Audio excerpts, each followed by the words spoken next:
I always thought I was doing the right thing by my family. Funny how being a good daughter can be your biggest mistake. My name is Maggie, and 6 months ago, I bought a duplex in a quiet neighborhood just outside of Portland. It wasn't my dream home, but it had potential. 2 identical units, separate entrances, shared backyard. The real estate agent kept talking about rental income, but I had different plans. My parents had been struggling since Dad lost his job, and Mom's part-time work at the library barely covered their groceries. "Mija, we can't accept this," Mom said when I first showed them the back unit. She was already examining the kitchen cabinets with a critical eye. "It's too much. It's not charity," I told her. "Think of it as an investment in family." Dad stood in the doorway, hands in his pockets. "Your mother's right, Maggie. We raised you to be independent, not to take care of us." But they moved in anyway. Of course they did. The alternative was moving in with my younger brother Chris and his girlfriend Nina in their cramped 1-bedroom apartment. That would have lasted about 2 days before someone got murdered. The first month was almost perfect. Mom planted herbs in the backyard. Dad fixed things around both units. And I felt like I'd finally done something meaningful with my engineering salary. Then the comments started. "The morning light is so much better in your unit," Mom mentioned during our weekly coffee. "The back unit feels like a cave sometimes." I stirred my coffee. "They're mirror images, Mom. The layout is exactly the same. Maybe, but yours faces east. It makes such a difference. The following week, your kitchen has more counter space." "It doesn't, actually. I measured." "Well, it feels bigger," she sighed. "But we're grateful. We don't want to seem ungrateful. Emma, my best friend, warned me over lunch at work. They're going to take advantage of your kindness. That's what family does." "Not my family," I insisted. "They're just adjusting." Emma just gave me that look, the one that said, "You sweet summer child," without actually saying it. But life settled into a routine. I'd wave to Mom when I left for work, help Dad with the yard work on weekends, and pretend not to notice the growing list of complaints about their unit. The rent I wasn't charging them was never mentioned, but the free maintenance, utilities, and Wi-Fi became expected, rather than appreciated. Then came the day I found my front door slightly ajar. I always lock up. Always. Heart pounding, I pushed the door open slowly, scanning for signs of a break-in. Nothing seemed disturbed in the living room. The TV was still there. My laptop sat and touched on the coffee table, but something felt off. In the kitchen, I found it, a glossy pamphlet sitting on my counter. "Creating the Perfect Nursery from Dream to Reality." The cover showed a perfectly staged baby room with soft yellow walls and white furniture. "I don't have children. I'm not pregnant. I'm not even dating anyone." "Mom," I called out, walking to the connecting door between our units. "Did you come into my place today?" "Just for a minute, Mija." Her voice drifted through. "I was looking for the measuring tape. I thought you might have it." "What's this nursery pamphlet doing on my counter?" A pause. "Oh, Nina must have left that. She and Chris stopped by earlier." My stomach dropped. They were in my unit. Just for a moment, Nina wanted to see the layout. "You know they're thinking about starting a family soon." I stood there holding the pamphlet, trying to process what she wasn't saying. Why would my brother's girlfriend need to see my layout? Why were they measuring things in my home while I was at work? "Next time," I said, keeping my voice steady, "please don't let anyone into my unit without asking me first." Maggie, don't be so dramatic. We're family. Family. The word that was supposed to mean everything but somehow always ended up costing me something. I looked down at the pamphlet again, at the perfect little nursery that someone had apparently been imagining in my space. My phone buzzed.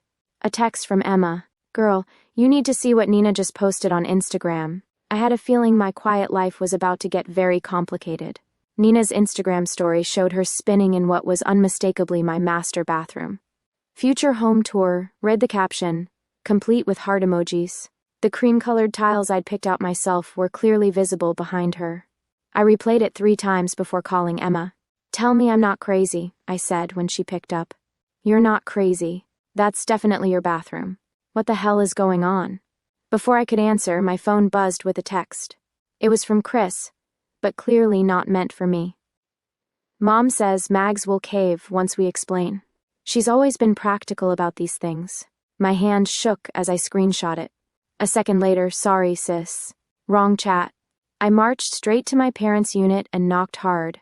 Mom opened the door, already wearing that expression, the one that said she was prepared to explain why whatever she'd done was actually for the best. "We need to talk," I said, walking past her into their living room. Dad was in his usual spot on the recliner, pretending to be absorbed in his crossword puzzle. "About what, Misha?" I held up my phone, showing Nina's video. "About why my brother's girlfriend is giving tours of my home on social media." Mom sat down, smoothing her skirt. "We were going to discuss this with you properly. Chris and Nina are ready to start a family. They need more space, and your unit would be perfect for them. The back unit is fine for one person. You're always at work anyway." The casual way she said it, like she was suggesting I swap parking spots, not give up my home, made my chest tight. "Let me get this straight," I said. "You want me to give up the unit I own, that I pay the mortgage on so Chris can have it? Not give up." Dad finally spoke, still not looking up. "Trade. You'd still have a place to live. A smaller place. A darker place. The place you've been complaining about for months." Mom waved her hand dismissively. "Those were just observations, not complaints. Besides, Chris needs. I cut her off. "What about what I need? You're established, Miha. You have your career. Chris is just starting out. Nina wants to be a stay-at-home mom. They need the support. And I don't? I bought this place. I gave you a free place to live. How is that not supporting family?" "That's different," Mom said. She trailed off. "I'm what?" "You're fine on your own. You always have been." The words hit like a slap. I'd heard variations of this my entire life. Maggie's fine. Maggie's strong. Maggie doesn't need help. Maggie can handle it. And Chris isn't fine on his own? He's 27, Mum. When does he start handling things himself? "Family helps family," Dad muttered from his corner. "Really? Is that what this is?" Because from where I'm standing, it looks like family takes advantage of family. Mum's face hardened. "You're being selfish. This isn't just about you anymore. Think about your future niece or nephew. My theoretical future niece or nephew needs my specific unit, the one I bought, the one I live in." "Nina's already picked out paint colors," Mom said, as if this settled everything. "She has such vision for the space." I laughed. I couldn't help it. The absurdity of it all, the entitlement, the assumptions, the complete disregard for my feelings. It was either laugh or scream. "No," I said simply. No. I'm not trading units. No. Chris and Nina aren't moving in here. No. This conversation isn't happening." Mom's eyes narrowed. "Just say you don't want us here. I wanted you here. I wanted to help. What I don't want is to be pushed out of my own home to make room for your favorite child. That's not fair. Neither is this."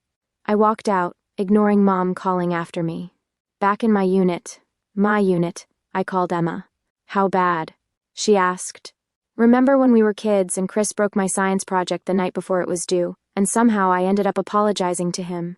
That bad? Worse. They're acting like I'm selfish for not giving up my home to my baby brother."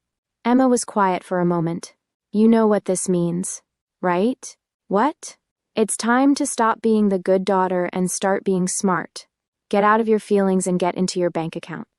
I stared at the nursery pamphlet still sitting on my counter. "What do you mean?" "I might know someone. A real estate agent named Kingsley. Want his number?"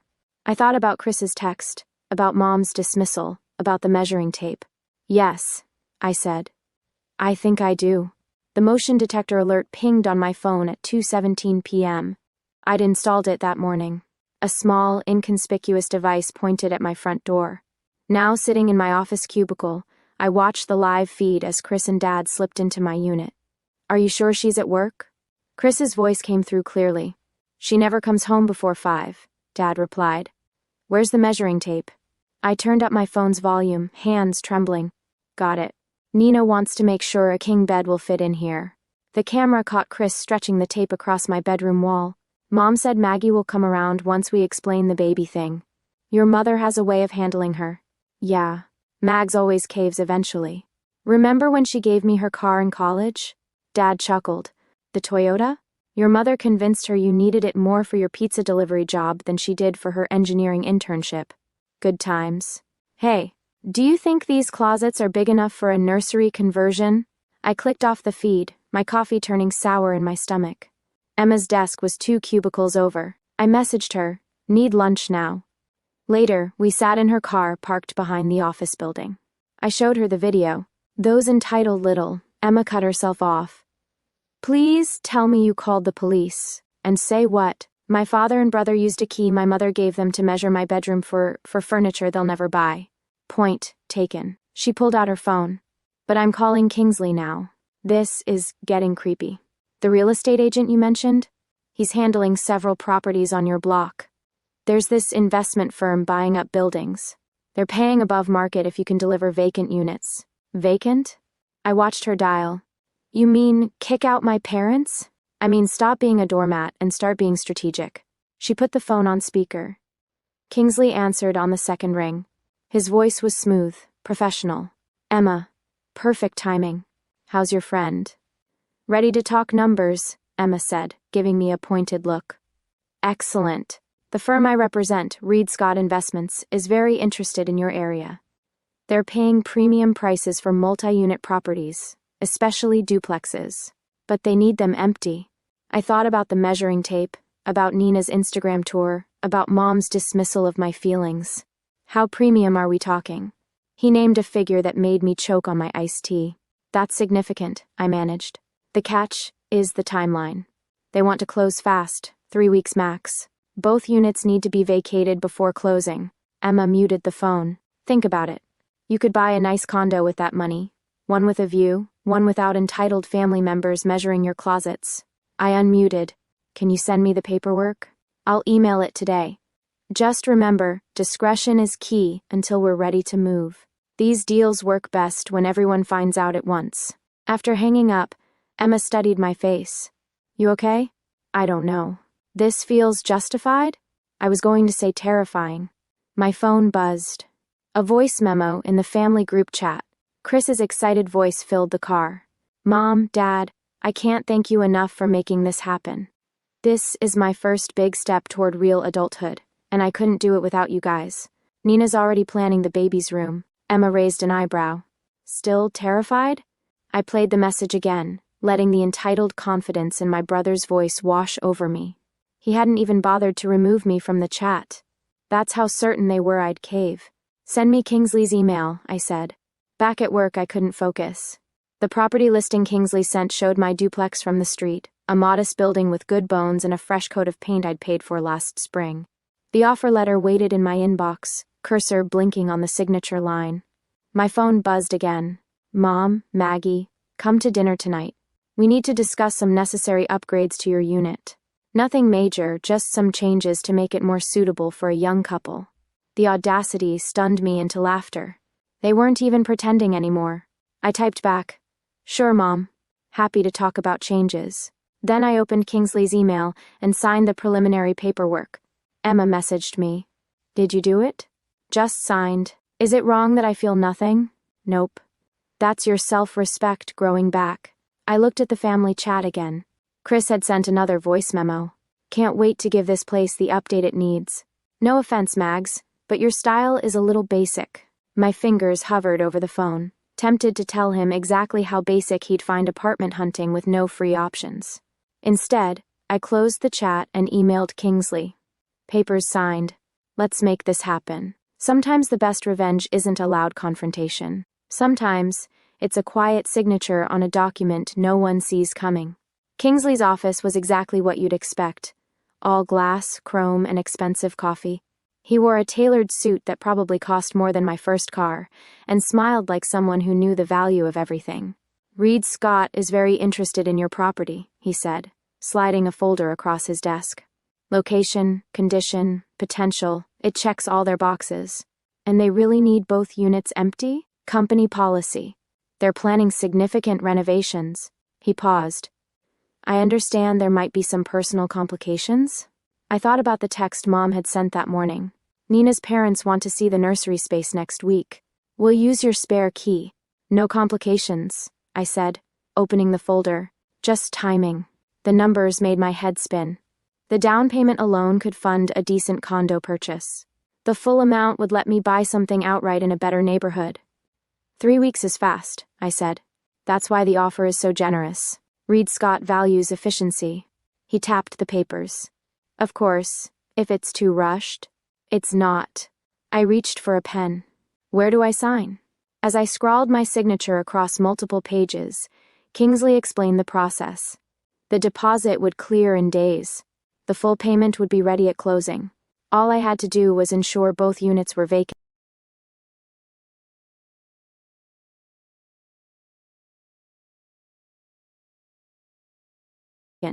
How do you usually handle the notification process? I asked. Typically, we post formal notices once the deal is firm. But given your unique situation, you might want to handle it differently. You mean tell them myself? He shrugged.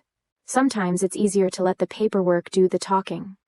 Back at work, Emma brought coffee to my desk. Well, it's done. 3 weeks until closing. How do you feel? I stared at my computer screen where an email from Mom sat unopened. Suggestions for your unit upgrades attached. Like I'm either the worst daughter in history or the first sane person in my family. Try option B. Emma perched on my desk. Have you started looking for new places? Found a few possibilities. There's this condo downtown. My phone buzzed. Chris. Hey sis. Nina's parents are coming by next week to see the place. Mom said you're cool with it? I typed back. Sorry. Busy with work. Can't make it. 3 dots appeared as he typed. No worries. We have keys. The casual entitlement made my decision easier. I opened Mom's email. The attached document was titled, Necessary Changes for Chris and Nina's New Home. The list was extensive.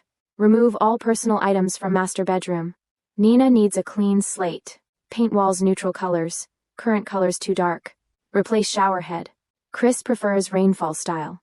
Install new closet organizers. Nina needs more shoe space. Remove office desk, nursery space. At the bottom, Mom had added, We can start on these this weekend. No need to thank us.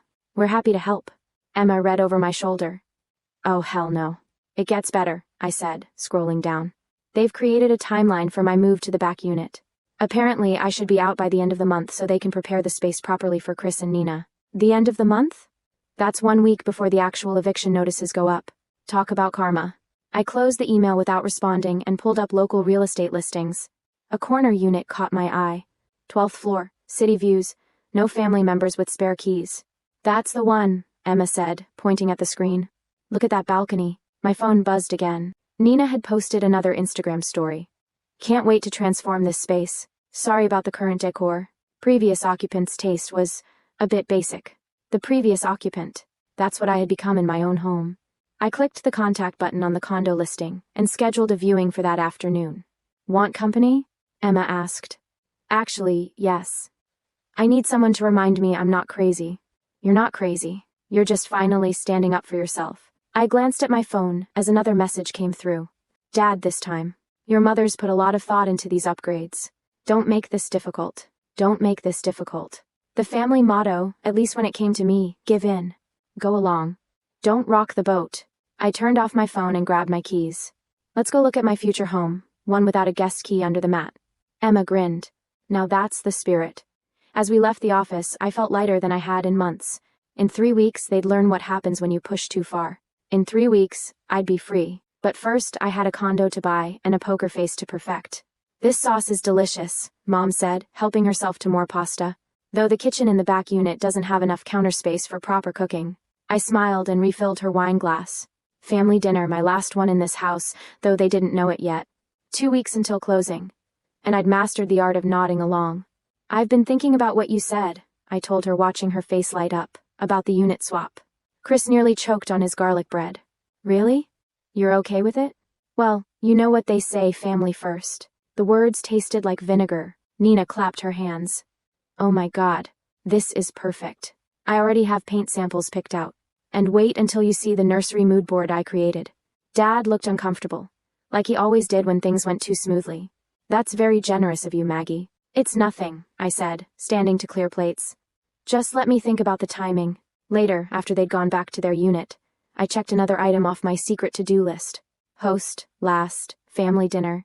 Next up, remove name from utility bills. My phone buzzed with a text from Kingsley. Paperwork finalized. Reed Scott confirms closing date. Notices go up in 1 week. I'd already moved most of my important stuff to a storage unit. The condo downtown was mine, bought with the deposit money, keys already in hand. Emma had helped me move boxes at night, careful not to raise suspicion. Mags, Chris's voice came through the connecting door. Can I come in? Sure. I quickly closed the moving checklist on my phone. He entered, looking around my half-packed living room. Just wanted to say thanks. This means everything to us. Of course. I gestured to a box. Just organizing some things? Need help packing? He picked up a framed photo of us as kids. Man, remember when I broke your science project and you still helped me finish mine? I remember. You've always been the responsible one, the steady one. He set down the photo. Mom says you're fine with moving next week? I kept my face neutral, still working out the details. Nina's parents are coming Sunday to see the place. They're so excited about having their grandchild grow up here. My phone buzzed again. Kingsley. Eviction notice is printed. Ready when you are. That's great, I said, sliding the phone into my pocket. Everything's falling into place. Chris hugged me, something he hadn't done in years. You're the best sister ever. I promise we'll make this place amazing. After he left, I went to change the locks on my back doors. Another item on the checklist. Through the window, I could see Mom in her kitchen probably planning more improvements to my space. Emma called while I was working on the locks. How's the poker face holding up? Oscar-worthy. They're planning a nursery in a home they'll never live in. When do the notices go up? 1 week, right after Nina's parents' grand tour. I finished with the lock. Mom sent me another list of demands today. Apparently my kitchen cabinets need updating before Chris moves in. The audacity is almost impressive. You should see the mood board Nina made. She's planning to paint over the walls I just redid last year. How's the new place looking? I smiled, thinking of my downtown condo. Beautiful. No family. No drama. Just peace and quiet. And no spare keys floating around. Exactly. My phone chimed with a group text from Mom. Great news. We invited Nina's parents over to see where the kids will raise our grandchild. Sunday, at 2. Maggie. Please make sure your unit is presentable. I typed back. Can't wait. Emma snorted. You're evil? No. I'm practical. Isn't that what they always said about me? Another text from Mom. We'll need to start moving your things to the back unit next week. Chris and Nina want to paint before the baby furniture arrives. I didn't respond. Instead, I looked at my checklist. Change locks, remove valuables, transfer utilities, host last dinner, secure new home. Only one item remained. Watch it all unfold. Nina posted another Instagram story. Sunday's the big day. Can't wait to show everyone our future home. Tit will say, I saved the story. Something to look at when the guilt crept in. Though, surprisingly, it hadn't yet. Maybe because every presumptuous text, every entitled demand, every boundary crossed had slowly killed whatever guilt I might have felt. 1 more week of pretending. 1 more week of nodding and smiling. 1 more week until they learned what happens when you mistake kindness for weakness. I turned off the lights in my almost empty home and went to bed, dreaming of karma in the form of eviction notices. The eviction notices went up at exactly 9 a.m. on Monday. I heard Mom scream from my unit, followed by rapid pounding on my door. Maggie, Maggie, open up. I took a deep breath and opened the door. Mom thrust the notice in my face, her hand shaking. What is this? Some kind of joke? I made a show of reading the paper. Notice of eviction, property sold, 3 weeks to vacate. I looked up. I got one too. This can't be legal. Chris burst through the door, Nina trailing behind him. They can't just sell the building. Actually, I said they can. I already called the number on the notice. Dad appeared last, his face ashen. What did they say? Some company called Reed Scott Investments bought the whole building. They're renovating both units. Nina started crying. But the nursery? We had everything planned. I'm sure we can figure something out, Mom said, patting Nina's shoulder. Maggie, call them back. Tell them you own this unit. Owned, I corrected. The sale's already final. Chris grabbed his phone. I'm calling a lawyer. They can't do this to us. Right on cue, a sleek black car pulled up outside. Kingsley stepped out, briefcase in hand. Perfect timing, I said. That's the real estate agent. We all watched through the window as Kingsley approached, looking every bit the professional businessman. He knocked on the door. Good morning, he said when I opened it. I represent Reed Scott Investments. I see you've received our notices. Mom pushed forward. This is a mistake. My daughter owns this building. Former owner, Kingsley corrected smoothly, opening his briefcase. The sale was finalized last week. I have the paperwork here. Chris snatched the documents, scanning them frantically. This can't be wait. He looked up at me. These are dated 2 weeks ago. You knew about this? I kept my face carefully neutral. I got the same offer you're holding. Reed Scott has been buying properties all over the neighborhood. Why didn't you tell us? Nina demanded. Would it have mattered? The offer was too good to pass up. Mum's face went from red to white. You sold it without telling us. Like how you were giving away my unit without telling me. The silence was deafening. Kingsley cleared his throat. The terms are quite clear. Both units must be vacated within 3 weeks. Reed Scott is prepared to offer a modest relocation allowance to assist with moving expenses. Relocation allowance? Chris laughed bitterly. Our whole future was planned here. Your future, I said quietly. In my home that you measured behind my back? Understanding dawned on Dad's face first. Maggie? The notices are legal, Kingsley continued. All paperwork is in order. I suggest you use this time to secure new housing arrangements. Nina burst into fresh tears. But my parents already bought us nursery furniture. It's being delivered next week. I'd suggest canceling that delivery, I said. Mom stepped close to me, her voice dropping to a whisper. You planned this. You're no longer our daughter. Funny, I replied just as quietly.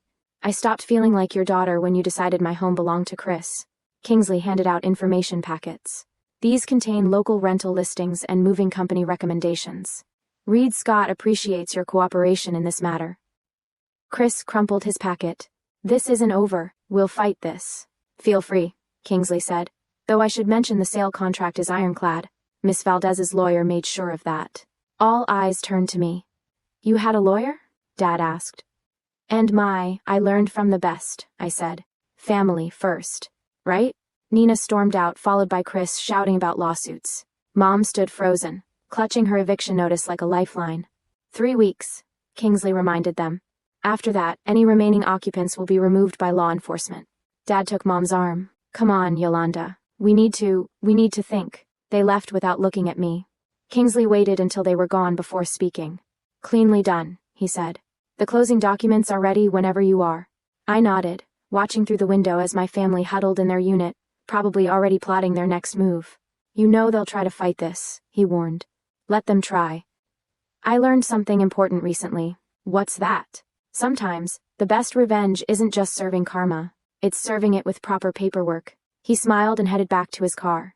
I closed the door on my empty unit, feeling lighter than I had in months. My phone buzzed. Emma, did it happen? It's done, I typed back. Freedom comes in 3 weeks. How do you feel? I looked at the nursery mood board Nina had left on my counter last week. Like I finally grew a spine, I replied. And it feels amazing. Moving day arrived with the screech of truck brakes and the thud of boxes. I stood with Emma on the sidewalk watching the movers empty both units. Mom and Dad's furniture went into a storage unit. They'd found a small apartment across town. My remaining things headed straight to my new condo. They're still not speaking to you? Emma asked. Chris tried serving me with lawsuit papers yesterday. His lawyer took one look at the sale contract and dropped the case.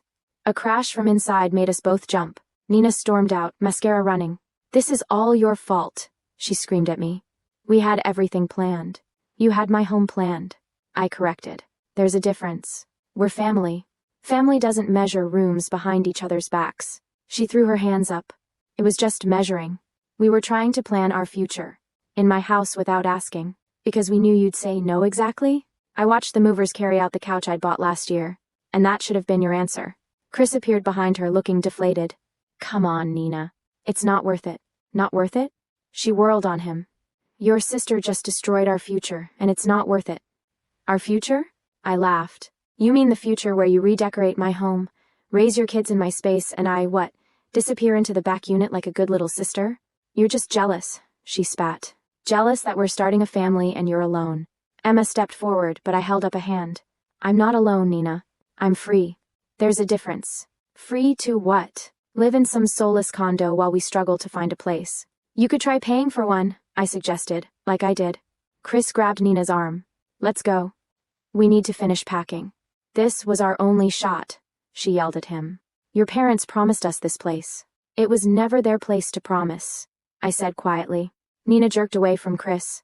You're just a little boy who never grew up, she snapped. And I'm done waiting for you to figure it out. We watched her storm to her car and peel away from the curb. Chris stood there looking lost. This was supposed to be my chance to prove myself. Prove yourself by taking what's mine. You always had everything figured out, he said. The good job, the house, the plan. I figured it out by working for it. Try it sometime. He shook his head. You don't understand. Mom and Dad. Mom and Dad what? Promised you my home? Taught you that taking from me was okay? Made you think you deserved what I worked for? They just wanted, I know what they wanted. They wanted you settled, comfortable, taken care of. And I was supposed to make that happen by giving up everything I built. A moving truck pulled away, leaving the driveway empty. Through the windows, I could see Mom sitting in their bare living room, staring at nothing.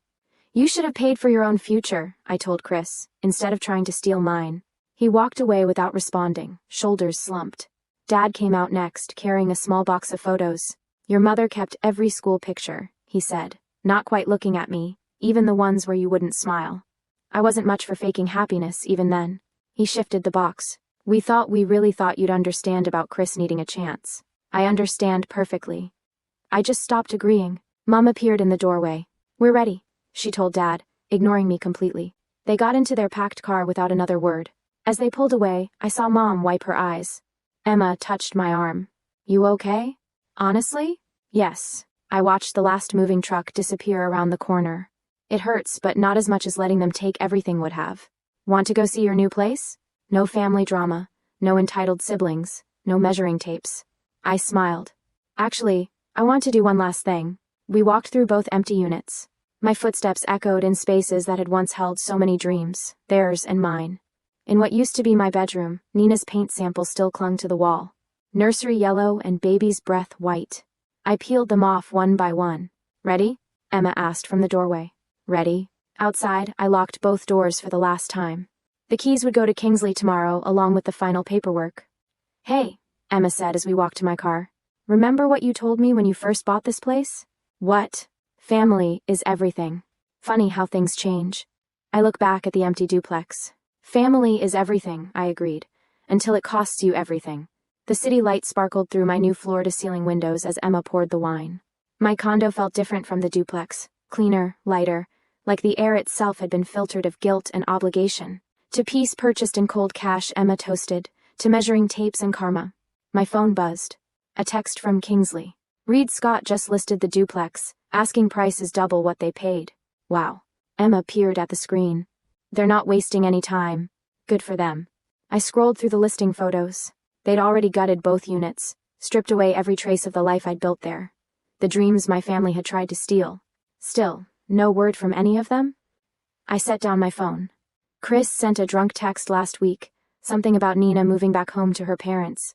Apparently, she's done waiting for him to become an adult. And your parents? Mom blocked my number. Dad sends one-word responses to holiday messages. It's actually peaceful. A notification popped up. Nina had untagged me from all her future home posts. The nursery mood board disappeared from my feed like it had never existed. You know what's funny? I said, walking to the window. I used to lie awake wondering if I was being too harsh. If maybe I should have just given in, moved to the back unit, let them have their way, and now I sleep just fine. Emma joined me at the window. Below, the city moved in its usual rhythm, people going places, building things, making their own way. I ran into your mom at the grocery store, Emma said quietly. She was comparing prices on canned soup, living within their means for once. She asked about you, pretended it was casual, but I could tell she wanted to know if you regret it. What did you tell her? That you're thriving, that your new place has amazing natural light. Emma smiled. That karma doesn't always knock. Sometimes she signs title paperwork. I laughed, remembering Mom's face when Kingsley showed up with those eviction notices. Think they learned anything? Chris did. He's working 2 jobs now, trying to save for his own place. No more waiting for handouts. My phone buzzed again, a number I didn't recognize. The text read, "It's Dad. Got a new phone. Your mother won't admit it, but she misses you." I showed Emma the message. Are you going to respond? I thought about it, really thought about it. Maybe. When they're ready to see me as an adult with boundaries, not just a resource to exploit. And if they never are, then I'll keep enjoying my view. Emma refilled our glasses. Remember in college when Chris borrowed your car and crashed it? Your parents made you split the insurance deductible with him because family helps family. God, I'd almost forgotten about that. You haven't forgotten anything. You just stopped accepting it. The city lights blurred slightly as I blinked back unexpected tears. I miss who I thought they were. The family I wanted them to be, but not who they actually are. No. Not anymore. Another text from Dad. We made mistakes. Big ones. I watched the cursor blink, waiting for more. Nothing came. That's new? Emma said. Admitting mistakes? Too little, too late? I put the phone down. They can keep their regrets. I'm keeping my peace. The moon rose over the city's skyline, casting long shadows through my new home. No measuring tapes here. No nursery plans. No guilt. Emma raised her glass again. To boundaries, to consequences, to finally putting yourself first. My phone lit up one last time. Kingsley. Reed Scott got an offer on the duplex, above asking price. Karma's profitable these days? I smiled and turned off my phone. Let Reed Scott have their profit. I got something better. Freedom. You know what the best part is? I told Emma, sinking into my new couch. I don't have a spare key hidden anywhere. She laughed. No more surprise tours? No more surprise anything. Outside, the city hummed with possibility. Inside, my space stayed mine, measured only by my own dreams, decorated only with my own choices. The guilt had faded, replaced by something stronger, certainty. They say home is where the heart is, but sometimes home is where you finally learn to protect your heart, even from family, especially from family. I raised my glass to the city lights, to empty rooms filled with peace, to karma's perfect timing, to measuring life by my own standards, not theirs. And somewhere in the night, a family learned that actions have consequences. Entitlement has limits, and some bridges once burned light the way to better places.